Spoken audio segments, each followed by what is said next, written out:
예, 오늘 본문에 나오는 내용은 아마 성경에 나오는 가장 유명한 이제 회심 사건일 것입니다. 바울의 회심 하면 대부분의 사람들이 알고 있고요. 네, 심지어는 교회 다니지 않는 사람들도 서구의 역사에 대해서 조금이라도 이해를 한다면 이 기독교의 이 한 굉장히 중요한 터닝 포인트인 이 사울 또는 바울의 회심에 대해서 알고 있으리라고 생각합니다. 사도행전을 기록하고 있는 누가에게 이 바울의 회심 사건은 굉장히 큰 의미였던 것 같습니다. 그래서 오늘 여기 9장에 보면은 이것을 하나의 사건으로 누가가 서술하고 있고요. 그 다음에 나중에 바울이 자기의 무죄를 세상 법정 앞에서 이렇게 이야기할 때 두 번이나 더 아주 자세하게 이 사건을 다시 서술하는 그런 내용이 사도행전에 등장을 합니다. 그래서 사실 사도행전의 이 스토리는 세 번이나 반복해서 등장을 하는 스토리이기 때문에 사실 우리가 놓칠 수가 없죠. 이름에 대해서 조금 정리를 하고 넘어갔으면 좋겠습니다. 우리가 사울이라는 이름과 바울이라고 하는 이름이 두 가지 이름이 있잖아요. 제가 그냥 편안하게 앞으로는 그냥 바울로 통일을 시킬 텐데요. 앞으로 계속해서 이제 바울 이야기가 나오기 때문에. 그런데 이 두 가지 이름의 어떤 의미가 무엇인가 여기에 대해서 여러 가지 들은 얘기들이 있어가지고 조금 정리를 해보고 싶습니다. 제가 일반적으로 듣고 자랐던 거는 이제 사울이 회심해서 바울이 됐다. 그리고 사울이라고 하는 이름의 의미는 크다라는 의미고 바울이라고 하는 의미는 작다라는 의미라서 사울이 아주 교만했는데 교만하던 사울이 회개하고 스스로 작은 자다 이렇게 해서 바울이라는 이름을 가졌다. 여러분 그런 이야기 들어보신 분이 대부분이시죠? 아닌가요? 저만 그렇게 들었나요? 근데 그 이야기가 생각해보면 굉장히 은혜스러운 이야기인데 MSG가 좀 이렇게 들어가 있는 그런 이야기입니다. 그래서 그걸 들으면서 감동은 되지만 그러나 거기에는 조금 사실과 다른 부분이 있는 것 같아요. 거의 저는 확실하게 생각하는데 한 가지는 뭐냐면 아마도 바울은 태어날 때부터 바울이었고 또 태어날 때부터 사울이었을 것이다 이렇게 생각을 합니다. 사울은 히브리어 이름이고요. 그 다음에 파울로스라고 하는 것은 로마식의 이름입니다. 그러니까 라틴어 이름입니다. 그게 또 헬라어로도 똑같이 파울로스라고 이렇게 썼는데 여러분 아시다시피 바울은 민족적으로는 유대인이지만 그러나 그는 다소라고 하는 타르서스라고 하는 헬라권 도시에서 태어났고요. 그래서 그는 사실상 예루살렘이나 유대의 태생이 아닙니다. 그는 외국에서 태어난 유대인입니다. 그리고 디아스포라 유대인으로 살았을 뿐만 아니라 바울에게 있어 굉장히 중요한 한 가지 사실은 뭐냐면 그는 태어나면서부터 로마인이었다는 것이죠. 그러니까 로마 시민이 되기 위해서 시민권 신청해서 받은 게 아니라 대부분 이제 이렇게 추측합니다. 아마도 바울의 장막 깁는 사람이었다고 하는 것을 근거로 해서 아마 바울의 할아버지 세대에 굉장히 중요한 로마의 전쟁에서 장막을 깁는 일로 해서 상당한 공을 세웠을 것이다. 그래서 로마 시민권을 수여받고 그로 인하여 그 후대들이 로마 시민으로 살지 않았을까 이런 이제 추측을 하는데 역사적으로 타당하다 그래요. 그런 내용이. 그래서 어쨌든지 간에 우리가 아는 것은 이제 바울은 태어날 때부터 로마인이었기 때문에 이 파울러스라고 하는 로마식의 이름은 아마 태어날 때부터 그가 가졌던 이름일 것이고 또 사울이라고 하는 이름은 유대인으로서 유대적 이름으로 그가 썼을 것이다 이렇게 생각을 합니다. 이처럼 다 문화권 안에서 여러 개의 이름을 가진 것은 전혀 이상한 게 아니죠. 예를 들면 베드로도 페트로스라는 이름은 헬라 이름이고 그의 원래 유대인 이름은 시몬이죠. 그러니까 오늘날 우리들도 이중 이름을 많이 갖고 있잖아요. 그러니까 저는 우리말로 박성일이지만 이제 영어권에서 당신 이름이 뭡니까? 그러면 구태여 제가 성일 파크 이렇게 안 하고 스티브 파크이라고 이렇게 얘기를 합니다. 왜냐하면 그게 이제 통용된 많은 사람들이 그 사람이 그 사람이구나 알 수 있는 거죠. 그래서 제가 보니까 우리 교회 성도님들 중에 상당히 많은 분들이 영어 이름 갖고 계시더라고요. 그래서 이게 전혀 여러분께 이해하기가 어려운 개념이 아닐 것 같다라는 것입니다. 그리고 사울이 회심하여 바울이 됐을 때 이제 이름이 변화되면서 의미가 바뀌었다고 얘기하는데 이제 반은 맞아요. 뭐가 맞냐면 파울러스라고 하는 라틴어 이름은 의미가 작다라는 의미가 맞아요. 근데 이게 뭐 겸손하다라든지 뭐 이런 거랑은 좀 거리가 먼 것 같아요. 이게 뭐 아주 색다른 이름이 아니라 그냥 일반적으로 많이 쓸 수 있는 그런 이름이었던 것 같고요. 그러나 이제 사울이라고 하는 이름이 과연 크단 말인가? 근데 사울이라는 말의 원래 의미는 그냥 구한다, 뭐 구하다 이런 데서 온 단어이기 때문에 그런 의미는 전혀 없고요. 그저 한 가지 우리가 이제 좀 추측을 하자면, 이제 사울은 그 이스라엘의 일대 왕이잖아요. 일대 왕의 이름인데 바울도 똑같은 베냐민 족속에 속했기 때문에 그에게 이 사울이라고 하는 유대인의 왕으로서의 그 어떤 그 이름은 굉장히 큰 이름이었을 것이고, 또 사울이 실제적으로 왕 사울이 키가 남보다 한 머리 하나 더 있었다는 얘기도 있으니까 아마 거기서 그런 얘기를 갖다 붙인 게 아닌가 이렇게 생각을 합니다. 제가 이렇게 구태여 설명을 하는 이유는 여러분이 나중에 무식한 티를 내지 않도록 혹시 이런 이야기가 있으면 그 야사가 아니라 정사를 여러분들이 좀 알고 있으면 좋겠다는 의미입니다. 자, 어쨌든 이제부터는 제가 바울이라고 부를게요. 오늘 본문에 나오는 이 바울의 회심에 대해서 저는 이제 두 가지로 여러분께 말씀을 드리려고 합니다. 하나는 바울 개인의 회심으로서의 의미를 좀 얘기를 하고 싶고요. 그다음에 두 번째는 이 구원 역사 속에 하나님께서 이루시는 이 중요한 구원의 역사가 이루어지는 가운데 이 바울 회심이 가져다주는 어떤 구원 역사적 의미 또는 좀 신학적 의미라고 할까요? 그래서 좀 더 큰 의미에서 이게 어떤 의미를 갖고 있는가 말씀을 드릴 텐데, 이 두 가지 차원에서 우리에게 다 적용될 수 있는 부분이 있는 것 같아요. 그래서 여러분 한번 잘 들어보시고 오늘 이 말씀이 여러분의 말씀으로 좀 이해됐으면 좋겠습니다.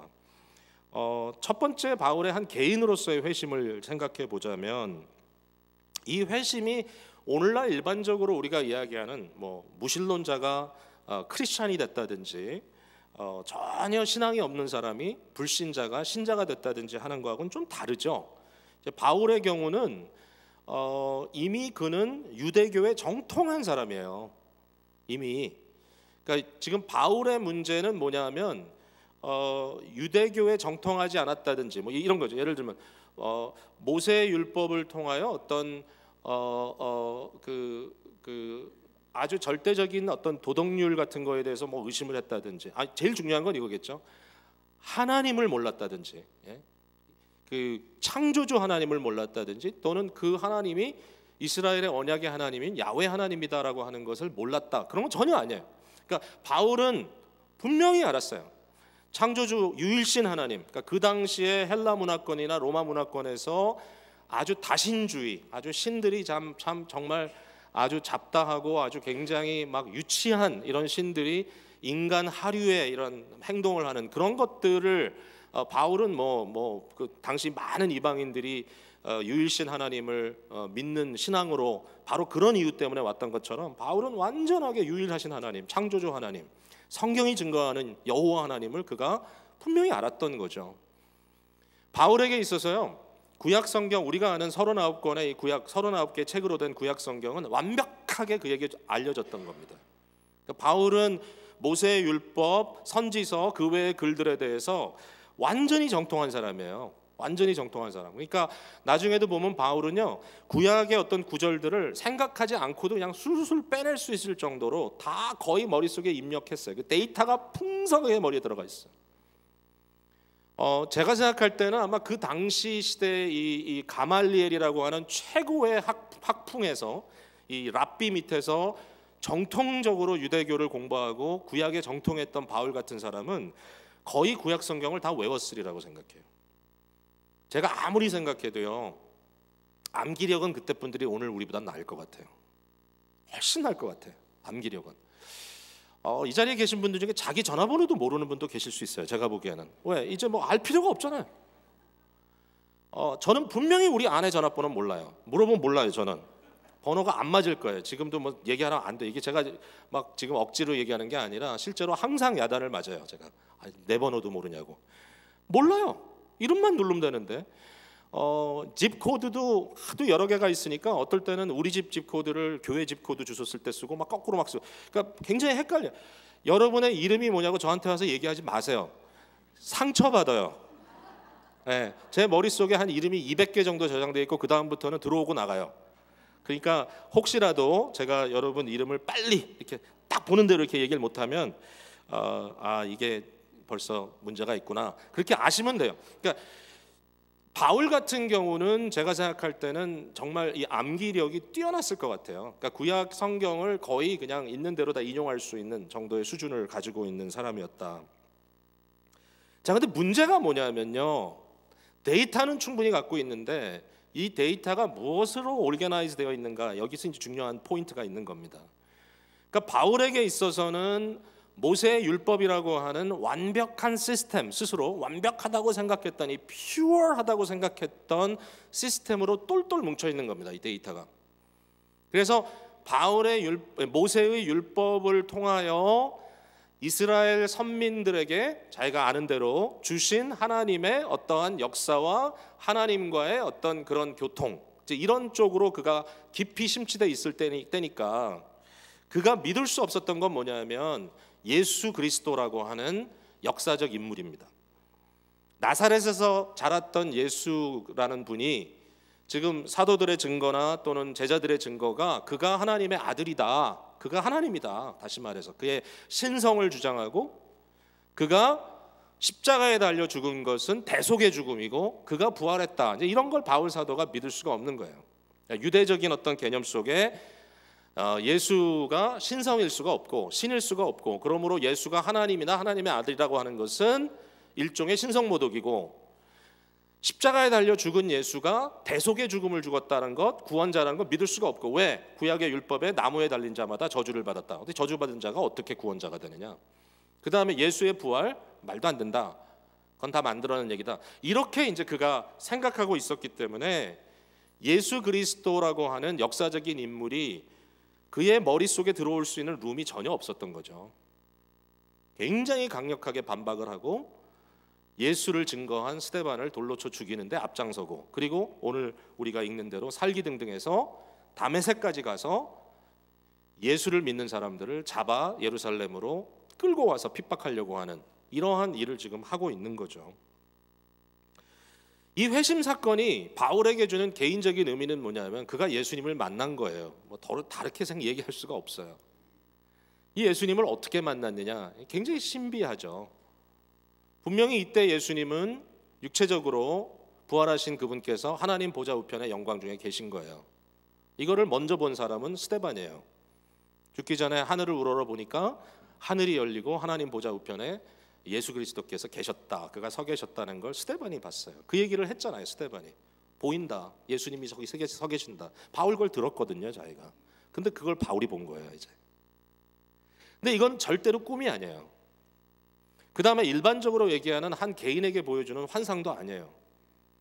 그런 면모가 있긴 있어요. 그러나 실제로 여기 보니까 뭐라고 써 있냐면은 이 소리를 같이 가던 사람들을 들었다는 거예요. 여기 보니까 같이 가던 사람들은 소리만 듣고 아무도 보지 못하여 아무 말을 못했다는 거예요. 그러니까 바울과 함께 갔던 동료들이 있는데 그 사람들도 뭔가 피지컬한 사인을 본 거예요, 예수님의 나타나신 이 사건에. 나중에 바울이 얘기하기를 그들도 어떤 광명한 빛을 보았다고 얘기를 합니다. 근데 바울 사도에게 부활하신 주님께서 분명히 나타나셔서 그와 대화를 나누셨던 겁니다. 예수님이 이런 정말 이 그리스도의 이 나타나심, 이 크라이스트의 이 그리스도의 나타나심이라고 하는 아주 아주 정말 분명한 이적을 통하여 예수 그리스도를 만났는데, 이것이 뭐 자기로서는, 바울로서는 절대로 부인할 수 없는, 그러니까 어느 날 갑자기 깨가지고 하는 말, 꿈이었나 보다, 이렇게 할 수 없는, 부인할 수 없는 완벽한 그의 체험이요 사실적인 경험이었다는 것이죠. 이것까지는 우리가 완벽하게 받아들일 수밖에 없어요. 그게 지금 반복해서 증거되어 있기 때문에 이것은 사실적인 경험이었다. 그래가지고 바울 사도가 고린도전서 15장에도 예수님의 부활과 부활하신 주님께서 제자들에게 나타나신 사건을 얘기하면서 마지막에 만삭되어 나지 못한 자와 같은 나에게도 예수님께서, 부활하신 주님께서 나타나셔서 자기를 보였다. 그러니까 이 사실을 바울은 아주 굉장히 피지컬하게 구체적으로 이해했던 겁니다. 마치 부활하신 예수님께서 제자들을 만났던 것처럼요. 40일 동안 다니시면서. 자, 이렇게 예수님을 만나고 나니까 이제 무슨 일이 벌어졌겠습니까? 이제 그의 머릿속에 이 엄청난 데이터가, 이 구약의 모든 내용들이 예수 그리스도를 중심으로 재정리되기 시작하는 것입니다. 이 organizing principle이죠. 이게 모든 것을 하나로 묶어주는 기본적인 원리가 바뀌어지니까 거기에 부수적인 모든 정보가 재정리되는 거죠, 여러분. 충분히 이해하시겠죠? 그러니까 이 오퍼레이션 자체가 바뀌는 겁니다. 왜냐하면은 그 중심이 바뀌었기 때문에. 그러나 내용은, 데이터는 여전히 그 안에서 같이 공유되고 있는 겁니다. 그럼 어떻게 설명을 드려야 될까 고민을 하다가 PC 윈도우 오퍼레이션 시스템을 쓰다가 맥 OS를 쓰고 이런 얘기도 좀 제가 일부 예배 때는 했는데 모두들 얼굴 표정이 무슨 얘기냐 이런 것 같아가지고 그게 꼭 그렇게 맞는 것 같지도 않고요. 사실 생각해 보니까 이게 어떻게 설명하기가 쉽지 않은데, 저의 이제 그 개인적인 어떤 회신 경험을 보면 제가 그 10학년에서 11학년으로 올라가는 그 여름에 교회는 다녔지만 그때 그 하나의 그 중요한 하나의 그 경험이 있어요. 그 순간에 예수님의 대신 돌아가신 예수님의 십자가 사건이 나와의 어떤 관계 속에서 굉장히 감정적으로 이렇게 확 들어왔던 경험이 있거든요. 말씀을 듣다가, 로마서 읽다가. 그래서 그때 이제 그런 경험도 있지만, 제가 처음으로 제 생각에는 좀 이해될 만한 이 가르침을 통해서 이 개혁주의적 이 이해를 저한테 처음 딱 해주고 그것을 듣는 순간에 그때 또 하나의 어떻게 보면 좀 더 중요한 지적인 컨버전이 있었다고 생각하거든요. 근데 다른 건 아니에요. 그 전까지는 제가 주님을 믿고 주님을 사랑하고 오늘도 우리 찬양대가 내 구주 예수를 더욱 사랑했지만 정말 제 마음속에 믿음이라는 건 뭐냐, 신앙이라는 것은 나의 경건성이었어요. 꼭 오늘 찬송이 그렇다는 얘기는 아니고요. 그런 의미는 아닌데, 하여튼 그 단계에서 어떻게 보면 저는 어떻게 하면 내가 주님을 위하여 좀 더 나은 사람이 될까, 내가 어떻게 하면 주님을 좀 더 섬길 수 있을까, 이게 저의 신앙의 올게나이즈니까 항상 부실하죠, 그죠? 확신도 없고 믿음의 확신, 구원의 확신 같은 것은 그냥 굉장히 지적인 것이고, 예수님이 날 위해 돌아가셨대, 내가 그걸 믿는다, 아멘, 그러면 난 구원받았구나. 그렇지만 실제로 주님과의 관계 속에서 제 마음속에 사실은 어떤 인격적인 확신 같은 것이 너무 없었어요. 왜냐하면 주님이 가까이 계시다고 생각하기가 너무 어려워요. 왜냐하면 제가 항상 부족하기 때문에. 어떻게 내가 주님을 더 섬기고 더 사랑하고 주님을 뜨겁게 내가 열정적으로 섬길까. 그래가지고 헌신은 수도 없이 했죠. 맨날 헌신이죠. 맨날 눈물을 흘리면서 주여 가슴을 치면서 이 죄인 주님 앞에 헌신합니다. 이제는 좀 제대로 살겠습니다. 수양에 갈 때마다 그냥 헌신하고 눈물 흘리고 또 이거 할게요, 저거 할게요, 저 목사 될게요. 그런 게 저한테는 굉장히 중요한 거였는데, 어느 날 이제 깨닫게 된 거죠. 뭐죠? 신앙의 핵심은 내가 주님을 위하여 무엇을 한다, 내가 어떻게 헌신한다, 이게 아니었구나. 가장 중심은 하나님께서 오직 그리스도 예수 안에는 은혜로 말미암아 내게 찾아오셔서 나를 그의 아들로 삼아 주신 데서 시작이 되는구나. 그러니까 내가 주님께 택한 바 되었고 주님이 나를 이처럼 먼저 사랑하시고 모든 것이 그의 은혜구나. 내가 뭘 할 수 있다면 그것도 내 힘이 아니라 주님의 주시는 힘으로 하는 거구나. 이게 축이 바뀌었잖아요. 그러니까 그동안에 있었던 모든 것들이 쫙 재정리가 되는 거야. 그죠? 그러니까 바울 사도는 이제 그것보다 훨씬 더 어떻게 보면 더 광범위하게 이처럼 부활하신 예수 그리스도의 영광을 보고 나서 모든 것이 그리스도에 대한 거구나라고 구약이 재정립되기 시작하는 겁니다. 여러분, 이게 하루아침에 됐겠어요? 시간이 좀 걸렸으리라 생각해요. 적어도 첫 단계에서는 사흘 정도 걸렸어요.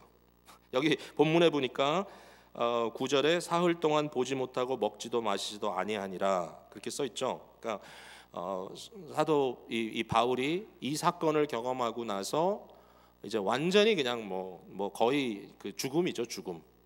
너무 충격을 받아가지고 사실 심지어는 요한 사도 같은 분도 계시록 1장에 보면 영광의 주님을 만났을 때 죽은 자 같이 되었다고 하잖아요. 그냥 죽어버렸잖아요. 기절하잖아요. 너무 놀라서. 그러니까 이 바울이 그걸 봤으니까 거의 죽은 자처럼 돼버린 거죠. 그런데 이때에 바울이 하던 일이 그냥 죽어서 가만히 있었느냐? 그게 아니었던 거죠. 11절 한번 내려가 보세요. 주께서 이르시되 아나니아한테 일어나 집 가라 하는 거리로 가서 유다의 집에서 5 사울이라 하는 사람을 찾으라. 여기 뭐라고 써 있어요? 그가 기도하는 중이니라. 그러니까 이 사흘 동안 그가 하나님께 기도하면서 새롭게 들어온 예수 그리스도라고 하는 실제 부활하신 주님, 영광의 주님을 이제 이해하고 그 주님을 중심으로 모든 걸 재정하기 위해서 지금 막 프로세싱을 하고 있는 거죠. 기도하면서. 그래서 사실은 다메섹에서 곧바로 사도 바울은 예수 그리스도가 하나님의 아들이심을 증거하기를 시작하는데, 근데 이게 다는 아니에요. 훨씬 더 많은 게 필요해. 그래가지고 갈라디아서에 보면 사도 바울이 자기의 회심에 대해서 얘기하면서 자기가 회심한 후에 곧바로 자기가 액션이 있는 예루살렘으로 가지 않았다. 거기서 유명한 크리스천 리더들을 만나서 그들과 함께 한 통속이 돼서 일하려고 이렇게 하지 않았다. 그러면서 이렇게 얘기하죠. 내가 아라비아에 갔다. 아라비아 광야로 갔다가 다시 다메섹으로 돌아갔다. 그러면서 그 기간을 한 3년 정도 이렇게 얘기를 합니다. 그러니까 한 3년 정도 모든 것으로부터 떠나서 예수 그리스도를 중심으로 모든 데이터를 재정리하는 이러한 시간이 있었던 거죠. 그래서 그런지 신학 공부를 3년씩 하라고 그래요. 저도 3년 베이직 신학 공부를 했는데 이처럼 뭔가 모든 것을 정리하는 이러한 시간이 바울에게 있었던 것입니다. 여러분, 이 말씀이, 바울의 이 회심이 우리에게 어떤 의미를 가져다 주느냐? 저는요, 바로 그리스도 예수 안에 있는 하나님의 은혜 주심, 하나님의 택하심을 중심으로 나의 삶의 모든 것들이 재정립되고 따로따로 떨어져서 노는 게 아니라 하나님의 주권 중심으로 나의 가정과 나의 직장과 나의 모든 교회 공동체 생활과 나의 내면 세계와 모든 인간관계가 통합되는, 새롭게 정리되고 결국은 의미 있는 삶으로 확 끌려 들어가는 이러한 변화가 있으면 좋겠다. 사실 이건 뭐 있으면 좋겠다가 아니라 필수인데 우리가 이 부분까지 좀 가지 못하는 경우가 있어서 안타깝죠. 그래서 이 회심이라는 것은 실제로 우리의 마음의 문제이기 때문에, 또 이것이 삶으로 나타나는 거기 때문에 이처럼 저희들이 좀 마음속으로 갈망하는 것도 필요하다는 생각이 들어요. 자, 거기까지만 얘기하고요. 이제 크게 이제 두 번째입니다. 그러면 바울 사도의 회심이 주는 어떤 신학적인 의미는 뭐냐? 이것이 가져다 주는 좀 더 큰 의미에서의 구원 역사의 의미가 뭐냐라고 했을 때, 저는 오늘 사실 이 내용이 좀 몇 가지가 있는데 이거를 좀 통합적으로 얘기를 드려야 되겠다 생각이 들었어요. 좀 이해를 돕기 위해서. 결과적으로 제가 드리려고 하는 메시지는 뭐냐면, 이 바울의 회심 사건을 통하여 드러난 것은 예수 그리스도가 교회와 함께 하시고, 교회가 하는 것은 그리스도가 하는 것이고, 그리스도가 하시는 것이 교회가 하는 것으로 완전한 연합 속에 들어가 있는 이러한 모습이에요. 그게 과연 뭔가, 이제 이걸 한번 우리가 볼게요. 자, 첫 번째로 제가 보고 싶은 건 뭐냐면 스데반 사건과 바울 회심과의 관계예요. 바울이 스데반의 죽음을 지켜봤어요. 스데반이 한 얘기가 있어요. 우리의 신앙의 중심은 그리스도다. 지금 바울의 회심과 그대로 연결되죠. 율법도 아니다, 성전도 아니다, 예루살렘도 아니다. 더 이상 그리스도를 믿는 우리의 신앙은 성전에 묶여 있지 않고 예루살렘이라는 지역에 묶여 있지 않고 어떤 율법이라고 하는 도덕률에 묶여 있는 것이 아니라, 어떤 예식에 묶여 있는 것이 아니라 말 그대로 이 모든 것을 온전히 성취하신 그리스도 예수와의 인격적인 언약적 관계 속에서 있는 것이다. 이게 바울이 이제 결국은 깨닫게 되고 이것을 가지고 갈라디아서를 썼다고 제가 지난주에 말씀드렸잖아요. 근데 여기 또 하나 중요한 게 있어요. 스데반을 보면 예수님이 보이는 거예요. 스데반이 성령에 충만해서 민간들 안에서 기사와 이적을 행한 것도 그리스도께서 하신 일을 재현하는 것이지만, 특별히 스데반이 죽는 순간에 보여주는 것은 정말 굉장합니다. 그가 얼굴이 천사 같아요. 하늘을 바라봅니다. 하늘문이 열려요. 그리스도의 모습이 보입니다. 그리스도가 서 계십니다. 지금 이 순간에 예수 그리스도의 서 계신 모습과 스데반이 돌 맞아 죽는 이 두 가지가 그대로 서로 겹쳐집니다. 그 순간에. 이게 조금 문학적으로 이해해야 될 필요가 있어요. 굉장히 중요한 주제. 이 두 사람이 하나로 겹쳐져. 그러면서 어떤 일이 벌어지죠? 갑자기 스데반이 이렇게 얘기합니다. 주여, 나의 영혼을 주께 맡깁니다. 누구 얘기예요? 예수님이 십자가에서 한 얘기잖아요. 아버지, 나의 영혼을 주께 맡기나이다. 그러더니 돌이 막 날라와요. 스데반이 죽게 됐어요. 그 순간에 뭐라고 얘기하죠? 스데반이 주여, 이 잘못을 저들에게 돌리지 마옵소서. 예수님이 십자가에서 한 거잖아요. 아버지, 저들을 용서하여 주옵소서. 저들이 하는 일을 알지 못하니이다. 와, 스데반을 통해서 예수님이 그대로 비춰지네. 그리고 스데반이 잠들었어요. 죽은 거 아니에요. 잠들었어요. 무슨 얘기죠?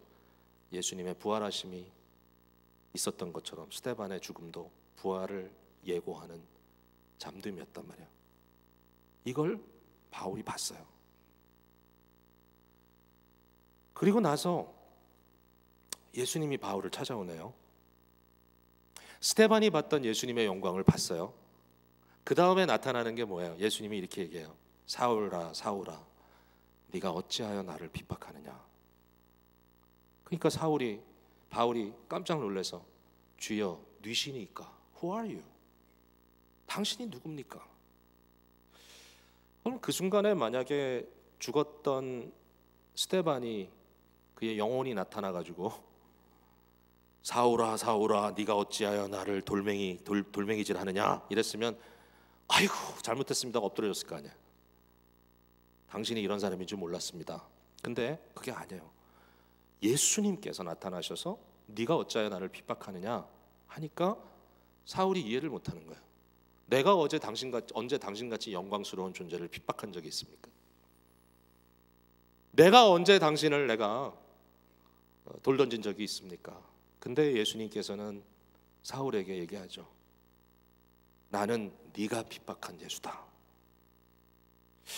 여러분, 이제 이 부분은 한국의 그 유명한 그 김세윤 박사님이라고 하는 바울 신학자가 이걸 가지고 굉장히 잘 설명을 해줬기 때문에 많은 분들에게 좀 이해가 좀 더 더해진 부분이긴 한데요. 근데 이것은 저는 사실 너무 핵심적인 내용이라고 생각이 되는 거예요. 뭐냐면 예수님께서 이렇게 말씀하시는 거예요. 네가 교회를 핍박하면 그것은 곧 나를 핍박하는 것이다. 교회가 당하는 고통은 곧 내가 당하는 고통이다. 교회의 아픔은 나의 아픔이다. 자, 여러분, 이게 이해가 안 될지 몰라요. 저는 이해가 안 됐어요. 처음에는. 왜 그런가 하면은 아니 영광 중에 계신 주님이 무슨 고통을 당하느냐. 이건 그냥 말씀일 뿐이지.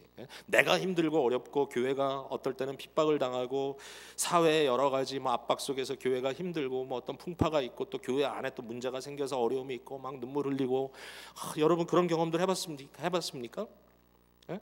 감사하게도 비교적 우리 교회는 나름대로 좀 편안하게 이렇게 지난 20년 온 건 감사한데 그러나 교회 때문에 눈물 흘리고 마음 아파했던 적이 없었을 리는 없어요. 제가 봤을 때. 여러분의 삶 속에 과거의 여러 삶 속에 또 교회를 통해서 마음속에 아파했던 것들, 교인 때문에 힘들었던 거 이런 것들이 있었겠죠 다.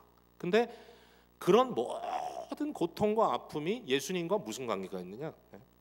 예수님은 영광 중에 계시고 이 고통은 내가 당하는 것이다 라고 생각할 수 있는데 바울 사도가 이 사건을 통하여서 깨닫게 된 중요한 그 진리가 뭔가 하면 이게 신비구나 그랬던 거예요. 이게 신비구나.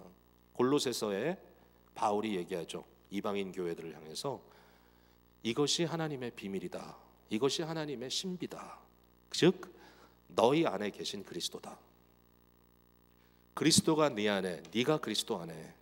이 유기적 영광 중에 계신 교회, 그리스도와 교회의 연합이 이처럼 유기적으로 지금 이루어져서 현세 속에 살아가고 있는 저와 여러분이 속한 이 교회의 아픔이 곧 예수님께서 아픔으로 품고 계신 것이다. 지금 바울 사도가 골로새서에 이렇게 얘기하잖아요.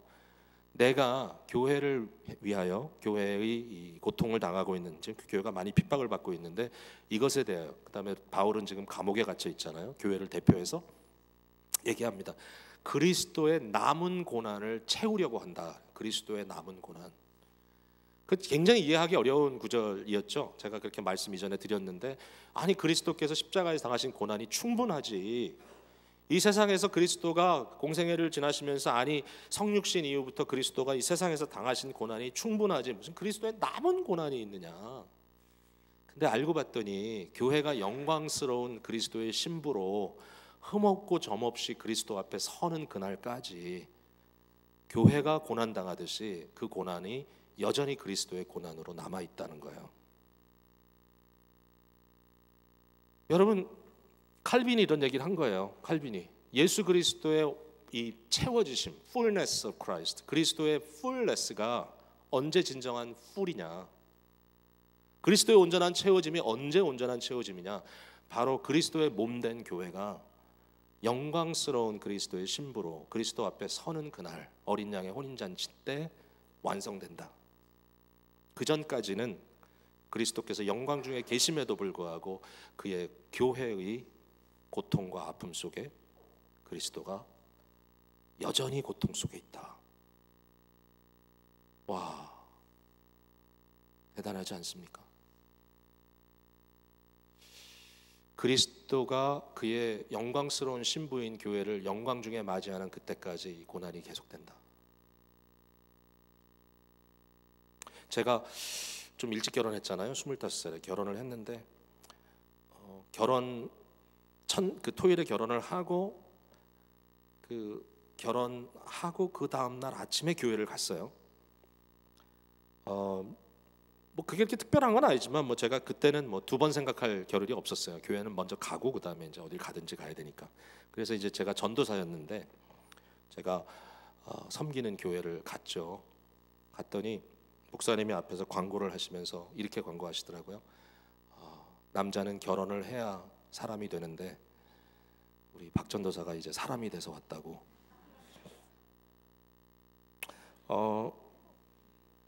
예수 그리스도가 어떠한 의미에서든지 영광된 신부로서의 교회를 맞이하는 그때가 오기 전까지 뭔가 좀 부족하다라는 말이 우리가 이해되진 않아요.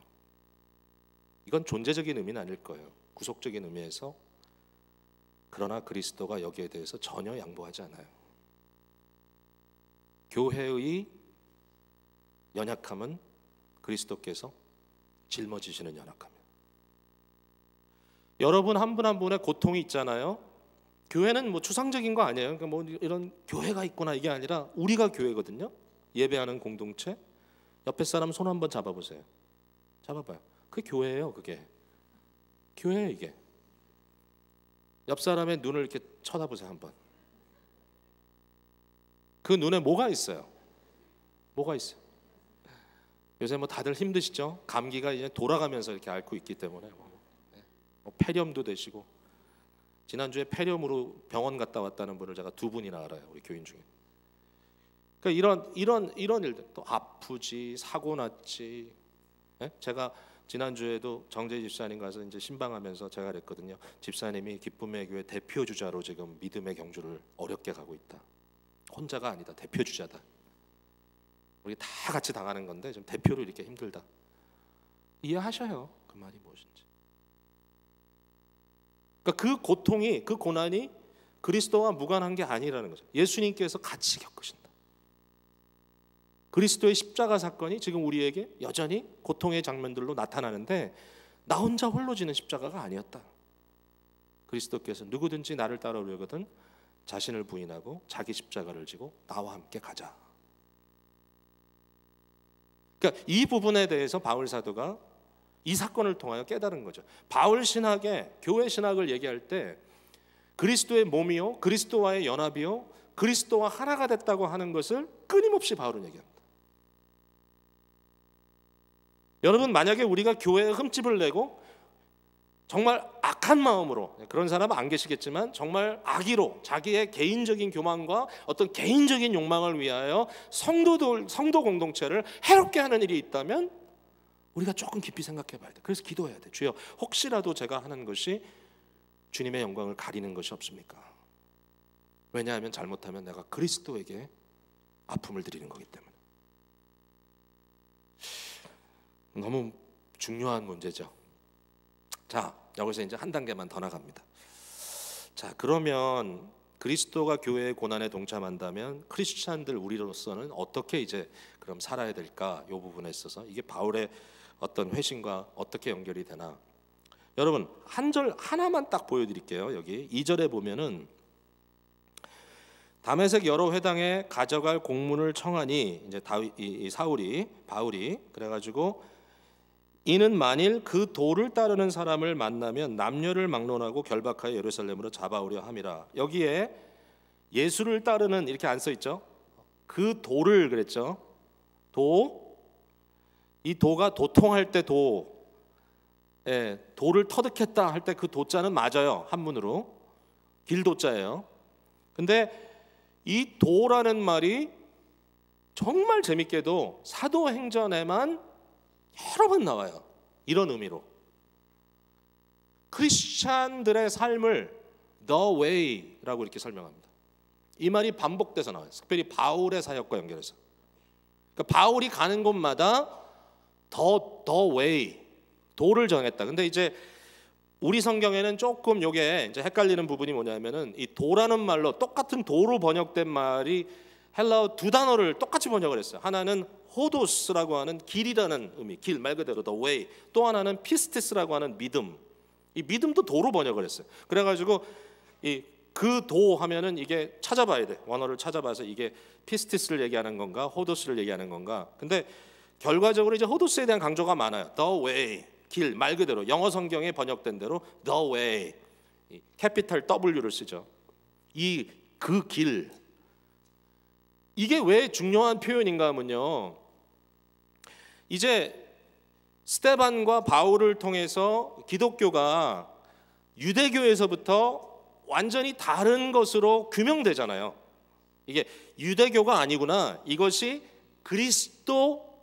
그리스도교구나. 안디옥에 가니까 더 이상 유대인이라고 안 부르죠. 거기서 뭐라고 부르죠? 크리스찬이라고 부르죠. 근데 그 과정 속에 어떤 변화가 있냐면은 The Way가 생긴 거예요. The Way. 이 Way는요, 머릿속에 있는 생각이 아니에요. The Way. 호도스라는 말은, 피스티스는 좀 다르겠지만 이 호도스, 길이라는 말은 뭐냐면 그대로 번역하면 이런 거예요. The manner of life. 삶의 방식. 그러니까 이때부터 뭐가 나뉘어지는지 아세요? The Jewish way, 유대인들의 way, manner of life와 Christian way, 그리스도인의 삶의 방식과 또 좀 더 크게 얘기하자면 The Roman way, the 로마인들의 삶의 방식과 Christian way, 그리스도인들의 삶의 방식이 나뉘어지는 거예요. 여러분, 1세기에 아주 뚜렷하게 구분되는 사람들이 있었어요. 그 사람들이 유대인들이에요. 로마라고 하는 사회 속에 들어와 있음에도 불구하고 유대인들이 너무 독특해요. 참 어떨 때는 골치 아팠다는 거예요. 왜냐하면 그분들은 지켜야 될 게 있어. 음식법 지켜요. 그죠? 또 날짜를 지켜요. 안식일은 또 아무것도 안 하시겠대요, 다들.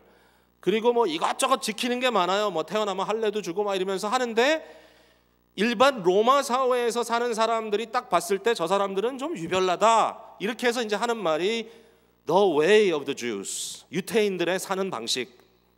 근데 갑자기 여기에 The way of Christian이 등장을 하는 거예요. 그럼 그리스도인들은 뭐가 독특했는가? 이 질문을 우리가 할 수 있겠죠. 그러니까 초대교회에 그 당시에 그리스도인들을 봤을 때 과연 뭐라고 사람들이 얘기했을까? 저 사람은 뭐가 다른가? 물론 여기에 대해서만 할 얘기는 많을 거예요. 저들이 믿는 독특한 교리가 있었고, 저들이 모이는 공동체가 있었고, 저들이 떡을 떼며 나누는 성찬이 있었고, 다르죠. 예수님의 살과 피를 나눈다 그러고 많은 오해도 있었고. 그런데 여기에서 빠질 수 없는 중요한 한 가지 웨이가 뭐냐면은 고난의 길이에요. 고난의 길. The way of suffering. 십자가의 길. 이것을 받아들여야 되는 거죠. 여러분, 섬김의 길입니다. 일반적으로요, 오늘 이 시대도요, 대부분 사람들이 뭐 약자들을 돌보고 좀 소외된 사람들에게 뭔가를 한다고 하면 우리는 일반적으로 정치적인 의미로서의 empowering이란 말을 씁니다. 즉 힘을 부여해 준다. 여성들을 empowering 해주고 요새는 뭐 성소수자들을 empowering 해주고 또 뭐 소수민족들을 empowering 해주고 도시 안에 살고 있는 가난한 사람들을 empowering 해주고 이 empowering의 개념을 많이 쓰죠. 일반적으로 어떤 사회 정의 개념으로. 근데 empowering이 가져다 주는 개념은 뭐냐면요. 결국은 힘을 키워서 서로 갈등 구조로 가는 게 방법이에요. 스트러글이에요. 자, 그 empowering이 전혀 필요 없다고 얘기하는 거 아니에요. 그러나 크리스찬 웨이는 empowering이라고 성경에 쓰여져 있지 않아요. 크리스찬 웨이는 뭐냐면 피차 복종한다고 써 있어요. 섬김의 길이지 단순히 임파워링의 길이 아닙니다. 여러분 좀 죄송한 표현이지만요, 교회는 남은 자들이 모이는 거예요. 마치 이렇게 그릇을 하나 만들어 놓고 갈데 없는 사람들이 하나둘씩 모여가지고 교회를 이룬 것 같아요.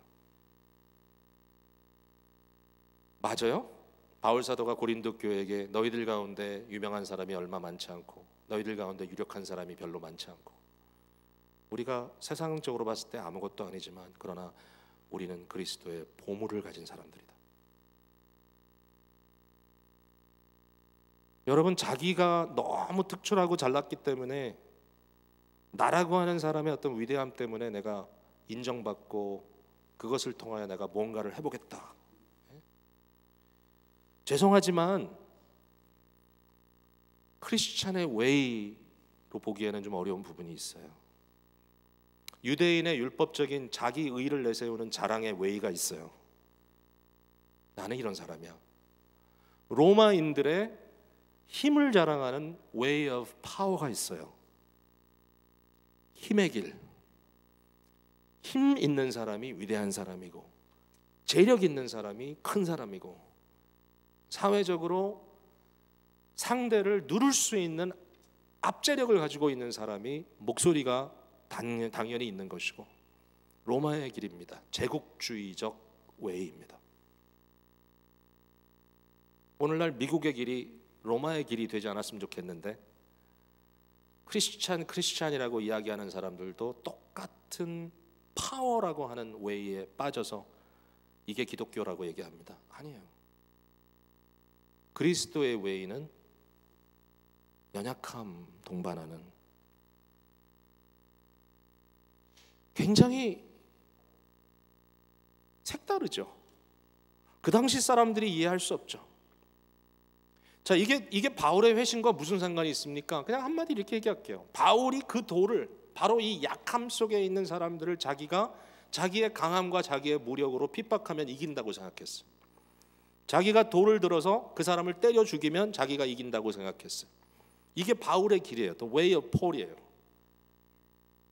이래서 잡아 죽이고 상처내고 그래서 결국은 그들을 압제할 때 내가 이겼다고 생각했어요. 그러나 아니에요. 이 회심의 결과는 뭐죠? 이 회심의 결과는 이거예요. 아나니아에게 나타나신 그리스도께서 말씀하십니다. 가서 바울에게 네가 안수하여 그의 눈을 뜨게 하고 그를 명령하여 가게 하라. 주님, 이 사람은 나쁜 사람입니다. 그랬더니 예수님께서 말씀하시기를 16절에 그가 내 이름을 위하여 얼마나 고난을 받아야 할 것을 내가 그에게 보이리라. 그가 나를 위하여 나와 하나가 돼서 나와 슈퍼임포즈 이 그리스도와 바울이 서로 하나로 연결되면서 이 세상에 남은 고난을 그가 얼마나 많이 받아야 될 것인지 내가 그에게 알려주겠다.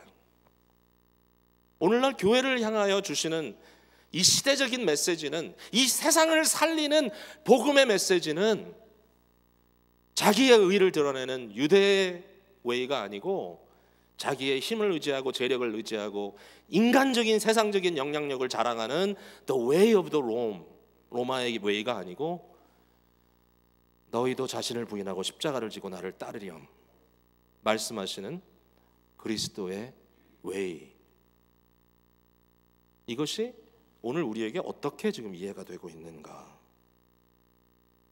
오늘 이 말씀을 저희가 좀 갖고 고민하는 그런 또 한 주가 됐으면 좋겠습니다. 연약을 하나의 가치로 삼는다는 것처럼 어려운 게 없을 것 같아요. 뭐 일부러 연약하지도 않은데 연약한 척을 할 수도 없는 거고. 그러나 우리 안에 자랑할 것은, 바울 사도가 얘기하죠. Only thing, 유일하게 내가 자랑할 것은 십자가에 못 박히신 그리스도다. 그 말의 의미가 뭘까요? 이게 바울의 회심인데, 내가 주를 위하여 고난을 받는 것을 가장 기쁜 것으로 여긴다. 좀 바꿔볼 부분이 있죠. 우리 생각에 이런 거죠. 내가 왜 예수 믿는가? 행복해지고 싶어서. 좀 바꿔야 돼요. 어떻게 바뀌느냐? 내가 왜 예수를 믿는가? 주님과 함께 가는 것이 가장 행복한 일이기 때문에. 내가 생각하는 행복을 위하여 주님을 갖다 붙이는 것이 아니라 나의 고난 속에 정말 찾아오셔서 너의 고난이 나의 아픔이다라고 얘기하시는 그 주님과 믿는 마음으로 함께 가면서 그리스도의 마음을 약한 자들과 나누는 것이 가장 행복한 일이다. 결과적으로 저희 아이들하고 이런 얘기를 가끔 합니다.